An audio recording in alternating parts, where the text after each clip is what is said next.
This gun was graciously provided by airsplat.com.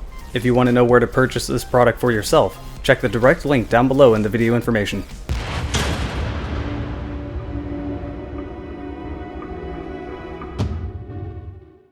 Hey guys, Jarek here, and welcome to my review of the KWC Desert Eagle.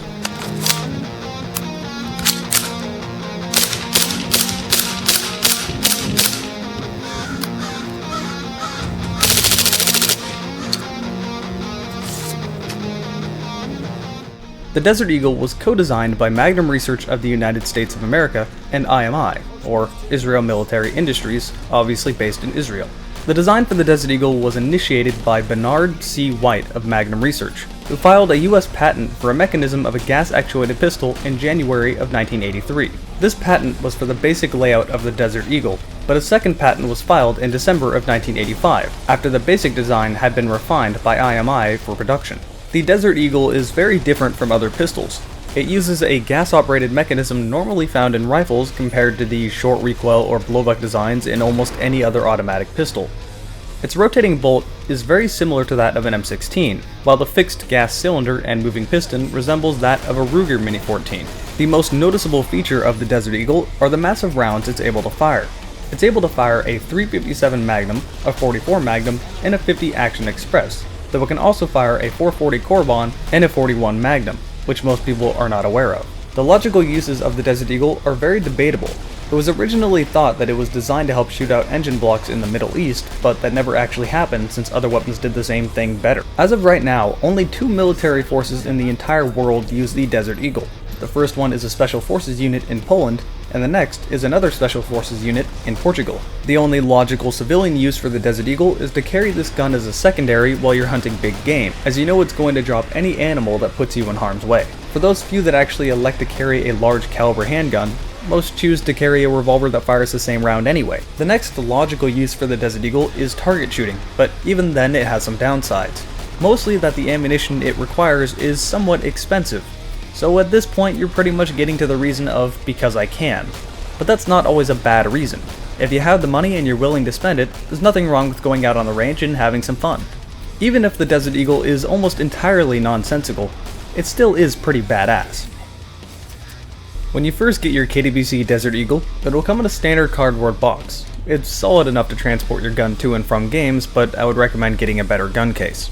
Inside of the box is your warranty page, which I would recommend you keep, your instruction manual, which is rather limited, doesn't give you a takedown guide, and really isn't very useful, a box of .2 gram BBs which aren't very good, a speed loader which is actually extremely useful. Filling the speed loader up and then jamming into the mag fills the magazine up with the perfect amount of BBs, and of course you get your Desert Eagle and magazine.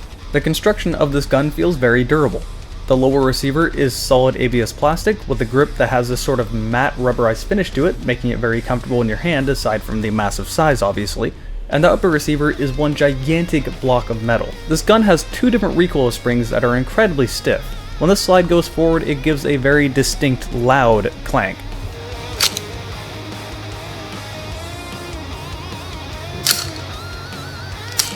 The stiff recoil springs are to counteract a number of things on this gun. First off, it's to counteract the higher PSI of CO2 compared to green gas or propane. Secondly, it's to counteract the ridiculously long slide travel of the slide, and third, it's to counteract the actual heaviness of the slide itself. Combine all of these things and you easily have the hardest kicking pistol on the airsoft market without a doubt. Tokimuri likes to claim their Desert Eagle is the hardest kicking pistol on the airsoft market, but this one completely blows that out of the water. On semi-automatic, you'll need to wait for the gun to settle back down before you can fire the next shot accurately. Now this really doesn't take too long, but it's longer than most other guns which you could basically spam accurately.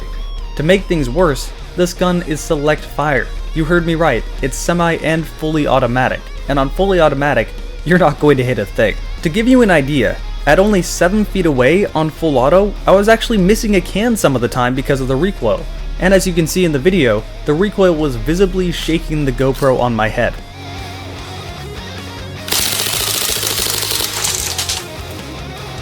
Now I know some people that will consider having more recoil on their gun a negative thing because it makes it more difficult to control, but in my mind, this gun is supposed to be a giant hand cannon. This added recoil is a good thing and it is pretty damn awesome. Aesthetically speaking, KWC did the Desert Eagle justice. the grip has nice texture on it almost all the way around, and it comes complete with the Magnum Research Avian logo. As I mentioned earlier, the upper receiver is a giant block of metal and has all the features a Desert Eagle should, including a 20mm top rail on top of the barrel for mounting optics. The upper receiver also has extra trademarks. You might get different trademarks than the one in this video because there are two different models. One model has IMI trademarks, which I believe is the older model. This is not the model you want, because the IMI trademarks take up a bigger part of the slide, and also on the other side of that model, the caution warning is painted on in white paint, which looks just horrendous. This model did not have that. The other side just had a caution sticker that I pulled off. Unfortunately for both of these though, the trademarks are just white paint painted on instead of properly engraved. But fortunately for the gun, they are authentic if that means anything to you. The iron sights on this gun are very good. They're easy to see and completely adjustable. But if for some reason you don't like them, there's a 20mm rail for you to attach any red dot or optic you so please. Disassembling this gun is overall very simple. Eject your magazine, push a button on the left hand side, and swivel that piece around on the right. Your barrel will press forward and up out of the gun. At this point you can simply take your slide and push it forward off of the gun entirely. From then on you can get into your internal parts without any tools. It is very easy to disassemble. To save time in the video, I'm not going to completely disassemble this gun. If you want to see a full disassembly guide for this Desert Eagle, simply YouTube KWC Desert Eagle Disassembly Guide. With the barrel off of the gun, this is where you access the hop-up unit. The hop-up unit is right above the inner barrel, and you can actually access it without taking the barrel out of the gun entirely. Simply pull the slide back, and push in a tool like an Allen wrench key and adjust the hop-up unit left or right. This hop-up unit is actually pretty good. It puts a decent spin on the BB, and this gun is accurate at up to 120 feet away on semi-automatic. Once you put it to full auto, you're not hitting anything, but it is accurate on semi.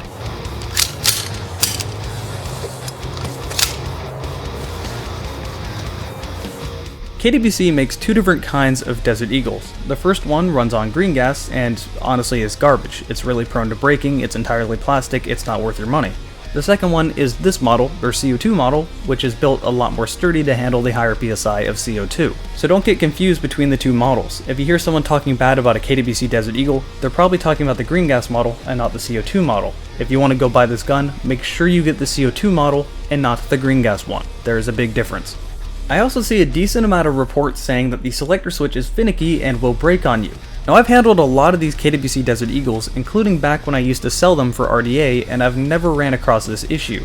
This leads me to believe that this is user error, like the HFC M9, and here's why.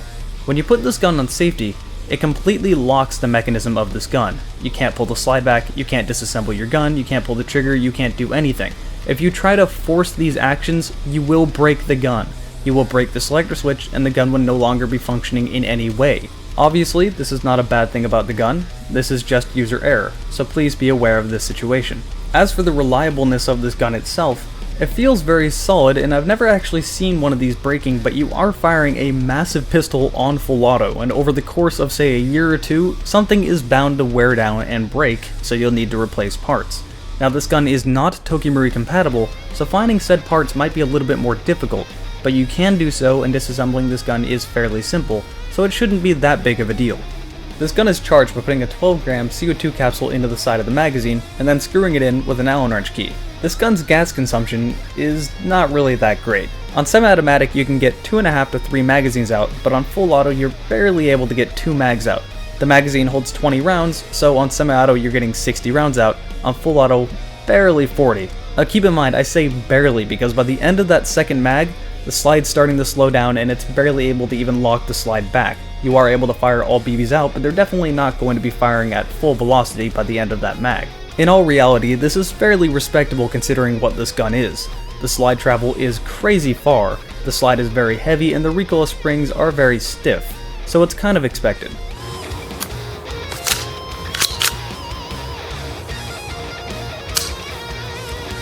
Once again, I need to correct the very common misconception that all CO2 guns fire ridiculously hot. The KWC Desert Eagle fires very consistent around 320 to 330 feet per second, and you can take it into any woodland field or CQB arena. The rate of fire seems to be very consistent at 900 rounds per minute.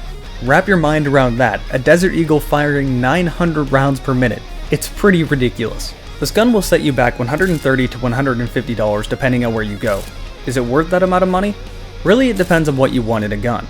If you're looking for your next good sidearm to take to skirmishes, I would tell you to stay clear of this gun.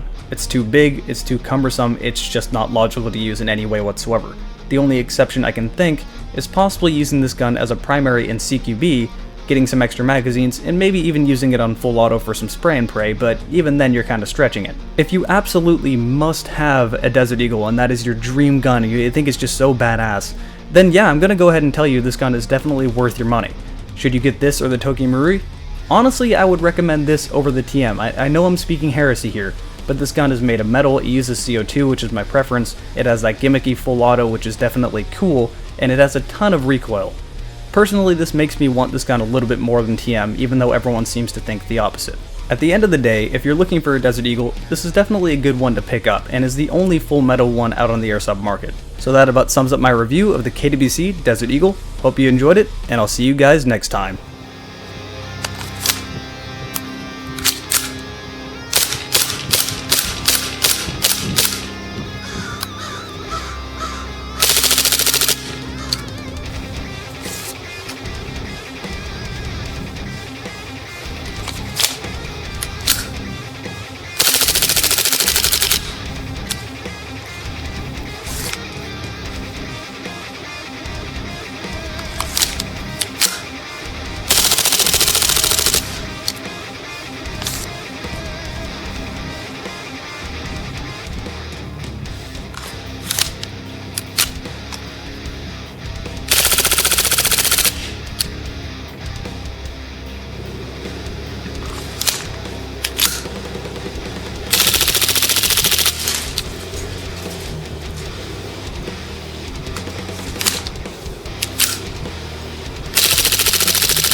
The con's pretty much over now. We're all heading home. It was a pretty significant increase of penis.